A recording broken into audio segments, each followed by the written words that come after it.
this video, I just wanted to briefly talk about what has been happening with me being absent for the last month-ish, 3 weeks to a month. Um, yeah, it's nothing uh, big or like nothing life-changingly good or bad has gone wrong or anything or gone good. Like nothing's happened really. It's mainly just the usual stuff, which I don't really like to always say because eventually it will just end up losing meaning. But genuinely, the reason that I have been gone for the last 3 weeks to a month is because of my apprenticeship. Just things get difficult. I'm supposed to. There's a lot that I'm not allowed to talk about because I'm contractually obligated to not say very much. But essentially, there was all sorts of back and forth about different documents that needed to get signed over me actually getting a qualification out of this because there was genuinely a period of time where, because I got an email from the government saying, "Why did you not finish your course?" And I literally clocked off from work like 2 hours ago. I was like, "What do you mean I didn't finish my course? I'm still going." um, and so I got in touch with my manager and I was asking him about it. And there was all this documentation and stuff, and all these different things you have to sign. And I ended up signing. There's different people with the same name, so I ended up signing the same piece of documentation. Like, what was it, 2, 3 times? Just really really unnecessary stress. Looking back, especially, it was very unnecessary, but pretty much it was just a lot of legal stuff and a lot of sort of like training stuff and getting a qualification out of my apprenticeship in the end. There was definitely a moment on the fence where I was like, wait, am I not going to get a qualification out of this? Am I just wasting my time? There was definitely a point where I was on the fence about that because I had no answers and I had like 15 different questions. I had no answers, and it was like 2 weeks straight of not having any answers, even though I asked 4 separate times. So there's a lot of very confusing stuff. It's all sorted now, and everything is as it should be again. But yeah, stuff like that is, it just can't stop happening, honestly. I don't know why. There's always something that happens and it's just slowing me down, and then because of that your life happens, sort of stuff, and then I just don't have time to record videos, or I'm just too stressed and I'm like, you know what, I just I just need to take this week off. um it's just all sorts of stuff like that. But essentially that's the main thing. That's the biggest reason as to why I've been gone for so long, is because of a lot of stress and back and forth around, am I going to be wasting 4 years of my life doing nothing? And so, yeah, now that's all sorted, so that's all good now. But I do have other things I wanted to talk about, which is the simulator content that I'm starting to do a lot more of now. The reason I'm doing that is because, as I talked about in my previous video on why I'm not out on the track yet, it's coming a lot closer. I've actually started doing more work on the cart, so I'm significantly closer to being ready to go on track, to the point that I would say I'm probably within like 3 weeks, I would say. So literally like within a month from now, I will be out on track, I reckon, from the path, from the trajectory that I've been going and how much work I've been getting done and how much further I've been getting. I reckon I could definitely be out on track by the end of the, not by the end of the month. That's like 8 days away. But within a month, I reckon, for sure I can do it. I reckon. So I'm about to be out on track, but until then, and honestly, even during, I still want to do more simulator stuff because it's really important for practicing things like racecraft, even just improving lap times, general sense of awareness on what's going on around you.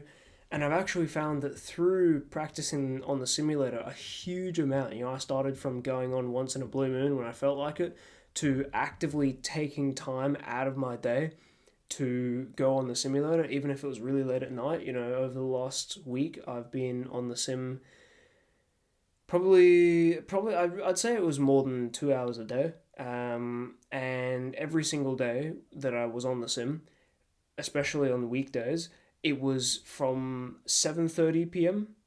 till around 9:30 p.m. every single night from Monday to Friday. And then I'd sprinkle in a little bit of extra time on the weekends if I felt like it. Well, not necessarily if I felt like it. I mainly just did it anyway because, you got to discipline yourself somehow. um, essentially, that's a direction I'm thinking of going. While I wait to get back out on track and do more networking stuff like that, which is something else I've started now. A lot of things have actually happened off camera. It was progress that I was making like within the first week or two after uploading the last video, and then life happened and things got really difficult. They already started going down that path after I uploaded that video. They already started going down, but it wasn't bad, so I wasn't really that focused on it. Then it went really down and it got really bad, and so then I just cut off everything to just purely focus on getting this one quite major issue fixed, which, yeah, it is all fixed now. So, yeah, that's pretty much all I can say as to why I've been gone. But in terms of regarding the future, I'm going to be doing more simulator content. I might even be doing guides on tracks or racecraft, things like that, which, I'm not necessarily the most educated person in the room when it comes to stuff like that. I'm not like world record pace and I'm not the world's cleanest driver. I'm not saying I'm like crashing. I'm not saying I'm crashing into everyone and going off track limits all the time. That is not true. But I certainly have room to improve. I almost never bump into anyone. The main problem is track limits and overdriving. That's my main issue. And as soon as I get that fixed, then I'm basically perfect. I just need to. I say perfect as in terms of like being clean, not making major mistakes that will cost precious amounts of time. In terms of that, I will be pretty much on the money. All I gotta do then is just speed up and get more, go around the slower chicanes and stuff as fast as I possibly can, and try and claw back as much time as I can. So then I end up getting on race pace like that. Not actually that fast, but I will certainly be losing seconds like that, and I'll be really, really, really close to actual race pace pretty quickly if I can manage to do that. So yeah, that's pretty much all I can say really. Yeah, that's pretty much all I can say as of now. It's a very simple but in the moment very stressful reason as to why I've been gone for a while. Just life happens. Things get complicated. There's all sorts of legal gibberish involved and all sorts of difficult things. So there was that. But now that's all solved. I'm planning on, until I can get back out on track and do more onboard stuff, then I'm just going to do more simulator stuff. And I've already got some footage set up. I actually put it in an Instagram post earlier today where I said that I've actually got 2 to 3 videos worth of footage from the simulator. And I'm like, as soon as I upload this video, I'm actually editing those to then hopefully release them throughout the week. I would hope. If it falls through, then I'll just release them at the normal time every Sunday. But I would hope to release them throughout the week. And that's another thing I want to do.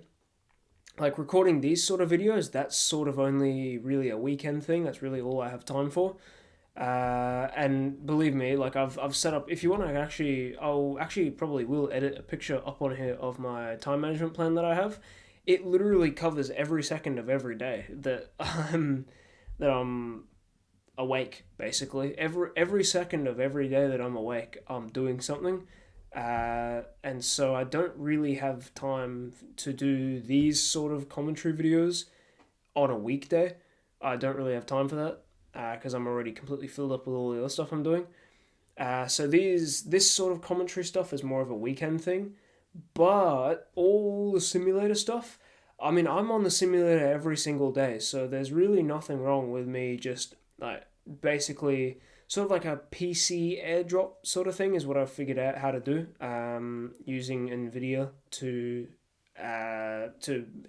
sort of using NVIDIA to record it and then figuring out a way.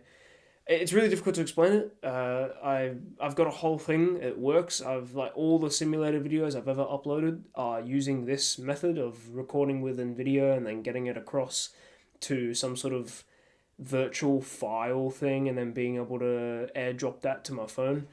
I couldn't tell you the wizardry behind how that works, but yeah, that's what I do, and it's been working fine. So I'm gonna keep doing that. But yeah, since I'm on the simulator every single day, if I get a absolutely killing lap time, like if I shred 2 seconds off in one day, I will absolutely save that replay and like record that lap and post it up. Say, oh, I got a whole bunch of time off, and say, here's how I did it, and then I could have like a video of the onboard footage of actually what it looks like in the car on the sim, and then I can have like outside, like a 3D, like a third person view of what it looks like looking at the back of the car, just so you can see what my racing line is and see how close I was to the end of the track. Just sort of gauge what my racing line is. And so you can also, if you're trying to get faster at a particular track and maybe you're slower than me, I don't know how that's possible because I'm pretty slow, but to be fair, I still, like I said, I have a lot of room to improve, so that's why I'm really not as fast as I could be right now. Is because I have a lot of room to improve, but everyone can improve somewhere. No one's perfect, so I'm improving just as much as the people who are 5-6 seconds faster than me. So yeah, but anyway, so that's pretty much everything I can talk about. Yeah, there's gonna be more simulator content in the future, a lot more. It's not going to turn into like a pure simulator channel. I haven't forgotten my main purpose of starting all this in the first place, which was for the go-kart and to actually race in real life. I haven't forgotten my main purpose of this channel. It's just the simulator is actually a really good tool. It's very, very useful for learning all sorts of things. Like, yes, the cars I race, the GT cars on the sim, are much bigger than a go-kart, but the theory and practical transition of racecraft and practicing like racing lines and going to as far over the white line as you can without penalizing track limits, sort of stuff like that, is actually like you can transfer that between different disciplines of racing, whether it's different disciplines of car racing. Whether it's the formulas or prototypes or GTs or karts, you can interchange anything. You can interchange it to anything really, and the theory is still the same. So that's why I believe it's still really good practice, which is why I'm gonna keep doing it. And yeah, if there's some good content out of it, then why not post it? Gives you guys something to watch while I'm actively improving and also getting closer to being out on track. So yeah, that's pretty much all I can say. I'm pretty sure I've covered everything. Maybe I'll realize half an hour after uploading this that I forgot to say something, and if I did, then I'll update you all on that. But otherwise, I'm pretty sure I've said everything. So yeah, with that being said, I will see you in the next video. Bye everybody.